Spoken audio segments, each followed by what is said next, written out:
Assalaamu calaykum waraxmatullaahi wabarakaatuh. Halkan waxaan ku soo qaadan doonaa odhaahyadii Qadaafi. Hantiilu wuxuu hantiile ku yahay hantida saboolada.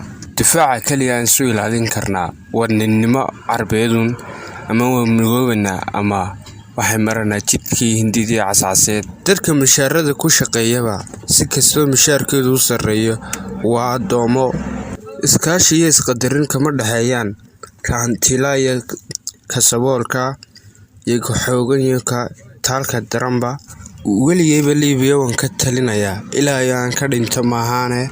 Dumarku xaq ayay u leeyihiin inay is sharaxaan laba haadana ma dhigide. Israa'iil waan la dagaalamanaa ilaa askariga ugu dambeeyay